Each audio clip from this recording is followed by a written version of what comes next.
Hey, everybody. Welcome to the B Channel podcast, where my objective is to bless, edify, and encourage others to live their best lives.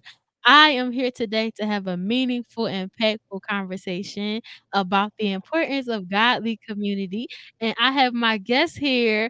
Folu, introduce yourself to the people. Hey everyone, and thank you for having me. My name is Foluwasho Ajike, and it's a blessing to be here today, and I'm excited for what God is going to do. Yes. So, my first question for you is, what does godly community look like for you? Hmm, that's a good question. To me, it means having people that you can go to when times are rough, having people that can intercede for you when you are in the lows of lows and you can't even utter out a prayer. Like having those people that you can call, like, guys, I'm not okay right now and I need help. And they instantly know what to do.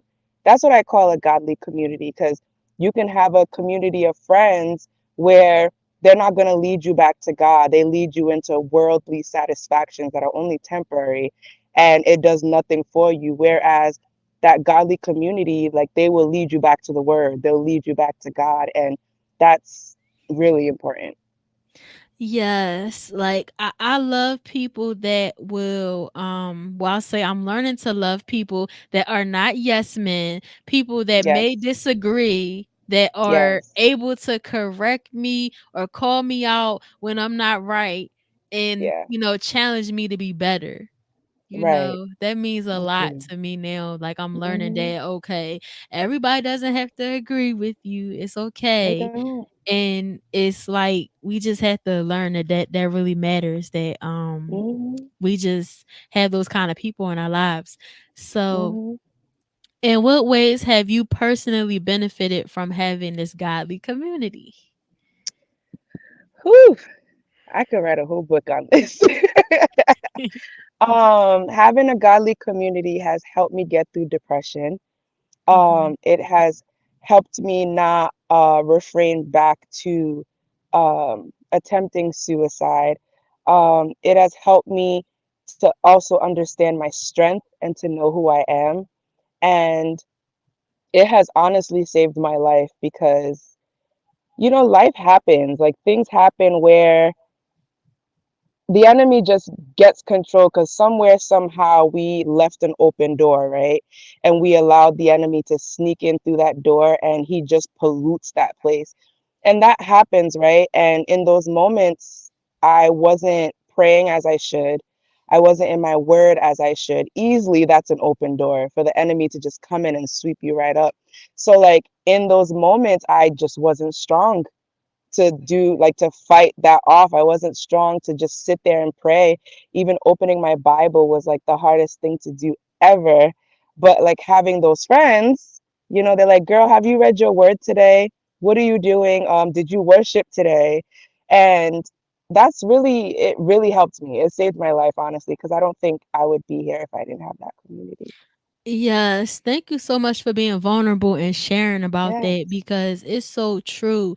Like those friends that can speak life into you and will encourage you, and they are in their word. So, that Mm-hmm. really matters, because like if I don't know, then I know somebody around me knows. Mm-hmm. And they can say, "Well, Exactly. hold up now. Let me go over here to the good book of Leviticus or something." You know, Hello. and say something, that will uplift you in that moment and keep you going. So Yeah. I just think that that's really powerful, and I'm glad that you are still here to tell about it. Yes. Yes. Amen. Yes, man. Like, what are some of the obstacles that you think can hinder having that community? Hmm. Wow. These are really good questions, girl. Wow. I was like, I'm gonna come on here, boom, boom, boom. No, it's gonna make me really it's gonna make me really think. Wow, okay. Um, Things that can hinder having a godly community. Um, Still playing half and half, half in the Mm. world, half in God. that can hinder it, because obviously when you have that godly community, there's things they're not going to allow. And if you're still playing and dibble dabbling in the things of the world, that hinders you from fully receiving the grace that's like, or even just the favor that's in, how do I say it? That's in just in a godly community. Like that's going to hinder you. Not being true to yourself will hinder you. Not being honest with yourself on what you need and what you require when you're thinking of the community that you want around you will hinder you, because there are some people that can portray like they're there for you, but on what spiritual level are they there for you? You know? Mm. They can be there for you Yeah. to wipe your tears, they can be there to rub your back, but what are they pouring into you? Because at the end of the day, yeah, you're vomiting out everything that's going on, but what's being poured back into you? You know what I mean? When you have Right. the godly friendship and you pour out to your godly friendship, they're going to pour back into you. But when you do it to a community that doesn't have the foundation of God, there's nothing they can pour back into you. I mean, there is, but it's not of God. Like it's just going to pollute you even more. So, yeah. Right, that's so true because like if you're like, double-minded as they say and you're just like Mhm. maybe and then it's like it's going to be harder to be teachable. Mhm. It's going to be harder Mhm. to be corrected because, Mhm. and another thing that I've experienced like you said is like not knowing not being true to yourself. It's Yeah, like sometimes you don't even know like how to do that or you've never exactly. had the community, you never Mhm. experienced people actually coming alongside you, on Mhm. a consistent, maybe even daily basis. Right. So, it's a learning curve to it, you know? So that's It's something I true. learned about it because it's like, "Oh, like, we're going to pray into this conversation? Oh, Yes, ma'am. we're going to have, like, like, fast and, like, not it Yeah. doesn't have to be that's another thing. It doesn't have to be, oh, like, it's a whole day. Maybe you could go Right. 16 hours and y'all just commit to doing 3 days of Right. that and checking in with each Right. other about that Right. process, and what did you learn? What did you Mhm. get from it? And Mhm. that's what I'm learning. There's so many nuances to Mhm. friendship in that way. And sometimes you also learn that you don't have to walk on eggshells, like you were saying, You being true to don't. Oh, yourself. Cause girl. I was sitting there like, oh, I can say that. Yeah. I didn't know like I can be Girl. blunt. I can be Mhm. blunt and I'm like, Mm. I have to learn how to what to say and how to say it, but I can still say Mhm. what I need to say. Mhm. So, yeah, man, That's good. That's really good. it I is like so the good. eggshell comment too. Like, if I have to walk on eggshells around you, then is that really a friendship? Right, and You I I know? I think that's something I'm having to learn though, like, sometimes Mhm. they're self-imposed eggshells. Yes. Yes. I was Yes. like, "I don't know," Yes. and then because you assume how it's going to be based on what you know about Christian culture, you're like, "Oh, Mhm. I have to do XYZ or, Right. they're gonna just run away from me because I'm not like, Mother Teresa, so to speak, you know? So, that's what I'm learning, like, Right. "Oh, I can be me, I could come with my stuff, and it's okay." Right. Right. So, Right. It like is self-imposed, honestly. You're right. That's actually the perfect word, because even when we come into God's presence, like he's not expecting us to be perfect. Like he wants to hear everything. He wants to hear the little details, the things we think we're ashamed to tell God, he wants to hear it. And if that's absolutely. how God calls us to be, why do we belittle ourselves amongst humans? You know? Right. Oh my It's goodness. like, So yeah, that's why I was like, that word is self-imposed is really good. That's the perfect word for that, Yeah. because it really is like, yeah.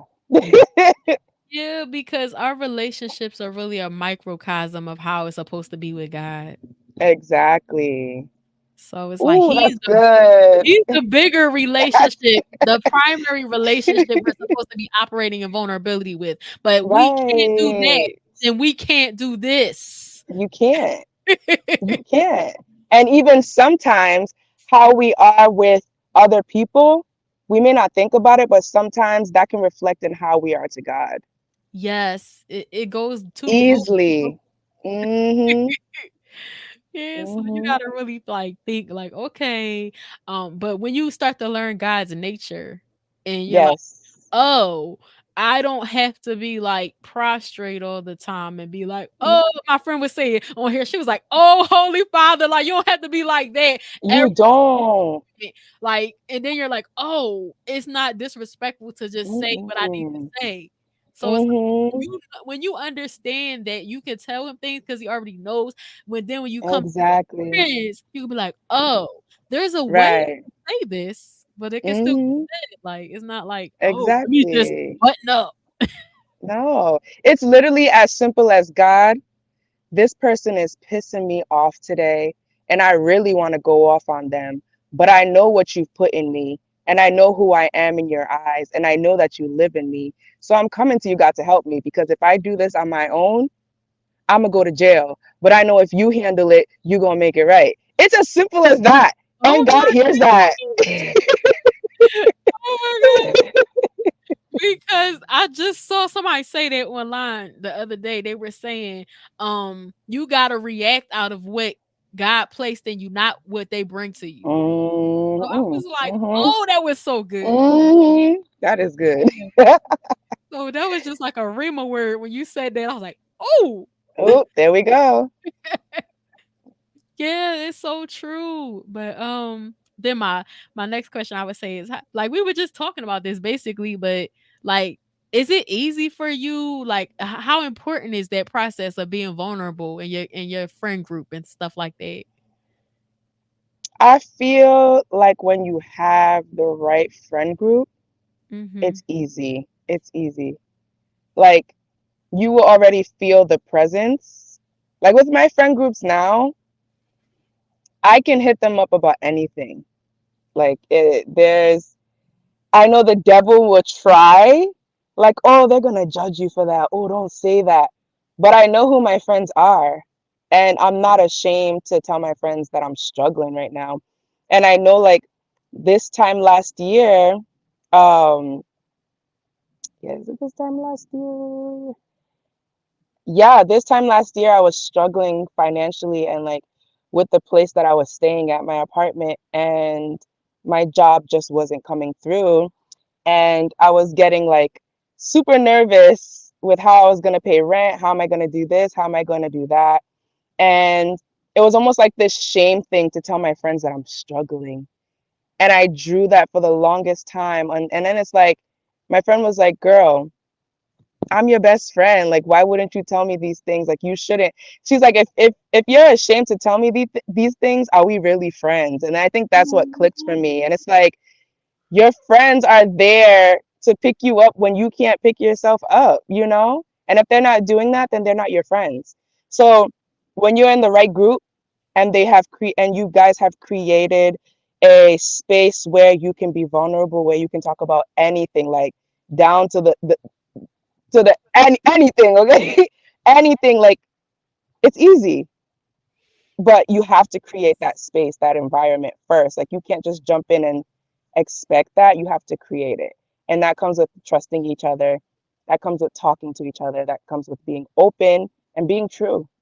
So, Yeah, that's so true because like it takes time, like you said, and like I noticed that, that's something that I was told and I was like, I didn't even realize it because I swear I was telling y'all stuff. Like I swear I hmm was telling y'all stuff and I'm like, oh. hmm I guess I could do a little bit better okay. because sometimes it can get one-sided with the vulnerability Oh, because yeah. Oh, yeah. yeah.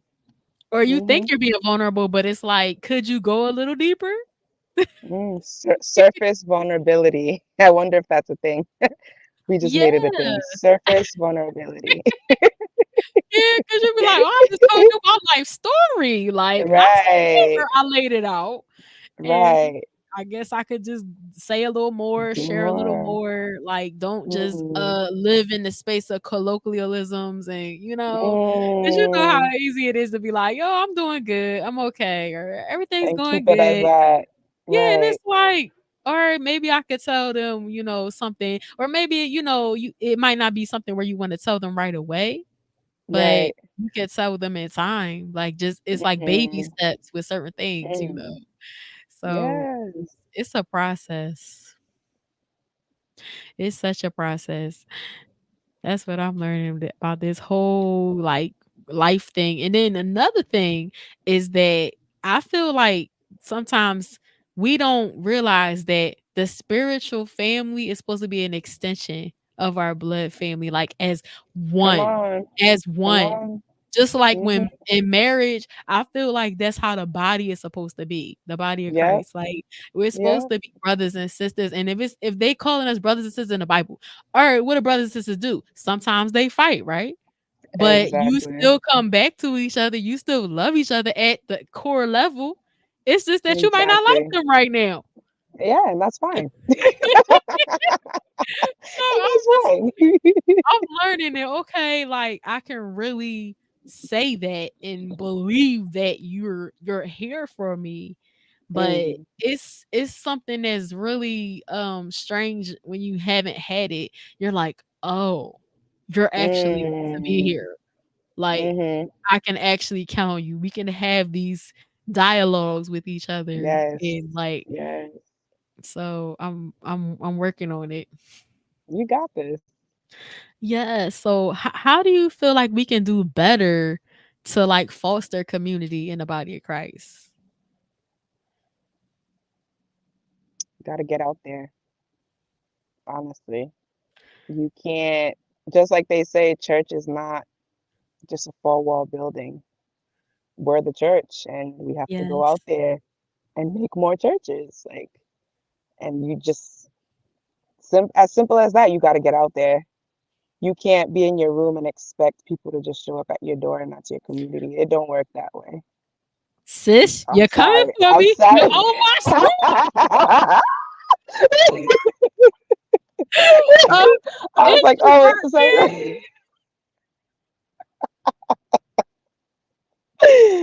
It just that's it. Like you really just got to go out there. Like okay, for me, example, right? I have a community in Rhode Island, which is where I'm from, right? Mhm. But when I moved out here to Washington, obviously I'm not near. I mean, I moved across the country. I'm not near my community. I can talk to them, I can FaceTime them, I can text them, but it's not the same as having a physical community. And when I came out here, I knew like a few people, but it took me branching out, going to a church, finding a church home, going to events, hanging out with friends and then meeting their friends. Like it takes action. You got to get up and go. Just, Mm. you just got to get up and Right. go. Yeah. Jesus didn't stay in one place. He ain't stay in one place. He was traveling. What makes you think we're going to sit here and have all of that? No. And that Yeah. was hard because I used to be an introvert, and then now I'm like, well, I used to be an extrovert, but now I'm an introvert, and that's just because of life. So now it's like, ugh, I don't want to go. Like when people cancel, I'm like, oh, listen, I'm not mad about it, He but said, it "Oh, took this me having to step out. I'm like, oh my god, that's all right. But it took me having to get out of that. Like I have my introverted moments, but I feel like when it comes to engaging with people and community and helping people, it's like God just lights something in me. I naturally love to help people. I naturally love to be around people. I think I just have my limits and I need to Yes. recharge and just recharge and then I'll be back. Yes, So, like, yeah. it is Mhm, so true, the recharge mhm. ministry, I'm a member. Oh, me too. Paying my tithes faithfully, okay? Woo, I'm telling you, man, it's something to be said about recharging, I'm telling you. Listen, that you Woo. gotta recharge because you will burn yourself out. Yes, you certainly will, you certainly will. So, if Hmm. there was a seed that you could plant for the listeners, if there was one thing that you would like Ooh, them to remember about this conversation and take away from it, what would that be? wow. One thing I would really pray that whoever's listening gets out of this video, this podcast, this platform is really ask God how your community should look. Like, let's say someone on here doesn't even know what we were even talking about. What is a godly community? Like pray and ask the Holy Spirit, like, show me what that looks like. What does a godly community look like? And He will reveal that to you. And I can promise you, once you have your godly community, life will be so different. It will be like a breath of fresh air. And you don't know who you're encountering. Like, you don't know the seeds that God has placed in the people that He's called to be in your life right now. They may have the key to a business opportunity you have. They may have a connection. They may have someone that you can connect with and network with that is going to help that business idea you have. Or you might have someone that likes the same thing you like, and you guys can come together and do that business. Or someone could give you an idea of a song. Someone could give you an idea of a fashion look. You just never know. You never know. And it's going to take you being open. It's going to take you being true to yourself. And it's going to take you being vulnerable. And I know a lot of us struggle with being vulnerable, but there's a blessing in being vulnerable, you know? Because when you open up and you say what's really happening to you, not only that is that person in front of you hearing it, but God is also hearing it. And once Mm. that goes into his ears and he sees how true you're being to yourself, how true you're being to yourself and the person in front of you, but how open you are and trusting you are, God is like, that's what I want. I don't want you to hold all that thing in because holding stuff in is toxic and it will only pollute you. It will pollute your soul. It will pollute your spirit. It will pollute your heart and your mind. So, this is why having a godly community is key because they will help open you up to the things that are going to expose you to the beautiful life that God has for Woo, child. That was a whole sermon. Say it again, y'all. you. Holding stuff in will pollute you. It will. So it's so good to have that person, that safe space. I Hmm. like how Warren Campbell puts it about his wife. He says that she is his safe space to fall apart. Ooh, I love that. I Yeah, love like we that. all need that, like just a place where you can Mhm. just be yourself. You can just take off the wig or whatever Mhm. and just be Mhm. you, and it's That's okay. it. That's it. Safety. Safety. Yeah, we need it. So, Yes. are there any projects you have coming up that you would like to share with the audience? Ooh. So last year I did my first A Night with Foluwasho Ajike, and the slogan for that was "The time is now." We're working on the second one now, and it's gonna be next month. Mhm. And this one will be A Night with Foluwasho Ajike, and the slogan will be Awaken and Rise. Now that we know Mhm. the time is now, it's now time to awaken and rise. It's time to step into the things that God has called us to step into because time is not waiting for us. And there's things we need to do, there's souls we need to save, and it's time now. Like, we've been in slumber for too long. It's time to wake up. Ooh, that's good. That sounds Mhm. like, in the Bible where it says, "Arise," it says, "Awake, O sleeper." Come on. Yeah, Hmm. that's a Hmm. great message. That's a great Hmm. message right there. Yes. But, so, let me see, how can the people connect with you? So I am on Instagram, I am on TikTok, and I am on YouTube, and it is at Foluwasho Ajike. And I have two singles on Apple Music, but it's under my old name, which was Mhm, Damali Music. But mhm. I do have new music coming out soon. Working on some And they can Yes. access all of that on IG, YouTube, or TikTok and find the Yes. links there? Yes. Okay, that's awesome. Make sure y'all go follow her. The information will be in the description of this episode. And I just thank you so much, Folu, for taking the time to join me today. Of course. And I also want to thank the audience. Thank y'all for tuning in and watching. I hope y'all got something out of it. And if this was a blessing, make sure that you like, you comment, you share with somebody, and you leave a Hmm. review or a rating so more people can find out about this Yes. podcast. And make sure y'all follow me at B Channel 27 for more content just like this. Have a blessed day, y'all. Peace and blessings.